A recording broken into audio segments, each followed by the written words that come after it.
ચેતર વસાવા અને મનસુખ વસાવા કોઈક વાર સાથે જોવા મળે છે, કોઈક વાર એકબીજા ઉપર આક્ષેપ પ્રતિ આક્ષેપ કરતા જોવા મળે છે.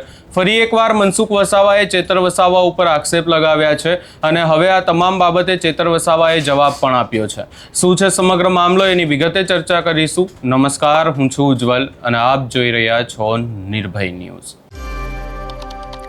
જ્યારથી જ નર્મદા, ભરૂચ આજુબાજુના વિસ્તારોમાં સ્થાનિક સ્વરાજ્યની ચૂંટણીમાં આમ આદમી પાર્ટીની અનેક વિસ્તારોમાં જે તાલુકા પંચાયત, જિલ્લા પંચાયતમાં જીત થઈ છે, ત્યારથી જે વિસ્તારનું રાજકારણ પણ ગરમાયું છે અને ખાસ કરી અને ભાજપ અને મનસુખ વસાવાને લઈને અનેક ચર્ચાઓ થઈ રહી છે. આ તમામ ચર્ચાઓની વચ્ચે હવે મનસુખ વસાવા સતત આક્ષેપ ચેતર વસાવા અને ભાજપના જે નર્મદા જિલ્લાના પ્રમુખ છે નીલ રાવ તેમની ઉપર કરી રહ્યા છે. આ તમામ ચર્ચાઓની વચ્ચે મનસુખ વસાવાનું એક નિવેદન સામે આવ્યું હતું કે જ્યાં મનસુખ વસાવાએ ચેતર વસાવાને લઈને વાત કરી હતી ને ખાસ કરી અને એમના દ્વારા નિવેદન આપવામાં આવ્યું હતું કે ધારાસભ્ય તરીકે ચેતર વસાવાએ શું કામ કર્યા છે.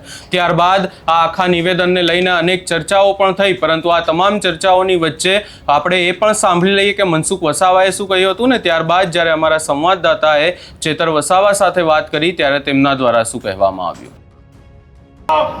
ચેતર વસાવા ડરાવે કે દેવો ડરાવે શંકરભાઈ તો બરોબર છે.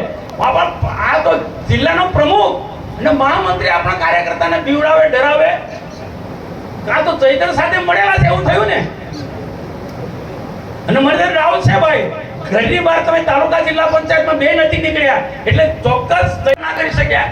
મેં મારો તો જવાબ આપ્યો, હું એકલો જવાબ આપું.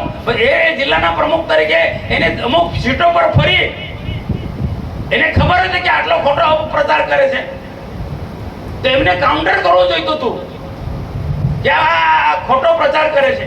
અને બીજા જાતે કે ના ખોટા પ્રમાણપત્ર વાળો જે ખોટી સીટો રાજપીપળા નગરમાં આપી દીધી હતી. આદિવાસી બહેનો ખરા, આદિવાસી બહેનો પણ એ બીજા અધર્સ કાઢને પરણેલા એટલે આદિવાસી સમાજની નારાજગી તો સોશિયલ મીડિયામાં જોરશોર ચાલ્યું ને વધારે ચાલ્યું.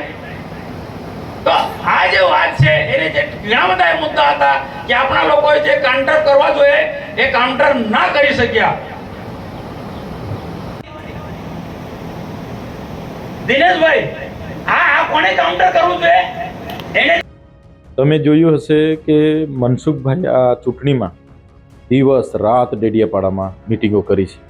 હરસંઘવી પોતે 15 દિવસ આવતા હતા. તમને યાદ હશે હરસંઘવીએ ત્યાંથી એક ભાષણ કર્યું હતું. મારા સાથી જગદીશભાઈ ને રાજેશભાઈને લોકો જોડાયેલા એટલે એમણે મંચ પરથી કીધું કે ચૈતરભાઈના જમણા હાથ ને ડાબા હાથ આજે જોડાવા માટે આવ્યા તો 15 મિનિટ લેટ આવ્યા. એટલે મેં પૂછ્યું ભાઈ કેમ લેટ આવ્યા? તો એ લોકોએ કીધું કે સાહેબ ઓફિસનું તાળું મારતા હતા એટલે લેટ આવ્યા. અમે જ હતા જે હતા તેને બધું પૂરું થઈ ગયું. આજે ત્યાં ભાજપ આખું પૂરું થઈ ગયું. 18માંથી સાહેબ એક સીટ ભાજપને તાલુકાની મળી. 11 જિલ્લા પંચાયત આમ આદમી પાર્ટી જીતી છે. તો અમારી પાસે ઘમંડ નથી, અમારે સત્તાનો નશો નથી, અમારી પાસે પોલીસ નથી, અમારી પાસે ઈમાનદાર જનતા છે. એ જનતા અમારા પર ભરોસો કરે છે ને જીતાડે છે. એ પરિણામથી મનસુખભાઈ દાઝી ગયા છે. એમનું સંતુલન હવે ગયું. પહેલાં મને કીધું કે આ દર્શનાબેન ચૈતરભાઈ અને દર્શનાબેન મળેલા છે. હવે અઠવાડિયાથી એવું કહે છે કે આ નીલરાવ ને ચૈતરભાઈ મળેલા છે. હવે હું માનવું? એટલે આવું બધું મીડિયામાં એક સાંસદ તરીકે તમે જથર-વથર ભાષણ આપો, પુરાવા તો જોઈએ ને. હું ધારાસભ્ય છું, હું બી કહી શકું છું. આ મનસુખભાઈ દિલ્હી જઈને કેજરીવાલ સાહેબને મળી આવે છે, એ કેજરીવાલ સાહેબ હાથે મળેલા છે, તો એ ચાલવાનું છે? નથી ચાલવાનું. જનતા જાણે છે. એટલે આ બધી પાયા વિહોણી વાતો છે અને જનતાને ગુમરાહ કરવાની. હવે જનતાએ જીત આપી દીધી તો એમણે સ્વીકારી લેવું જોઈએ. એમણે બીજા પર ઠીકરા ફોડવા કરતાં પોતે જવાબદારી લઈને સ્વેચ્છા એમણે કહેવું જોઈએ કે ભાઈ હું જવાબદારી સ્વીકારું છું. એની જગ્યાએ લોકો બીજા પર ઠીકરા ફોડે, ચૈતર વસાવા પર ઠીકરા ફોડે, એ વ્યાજબી નથી.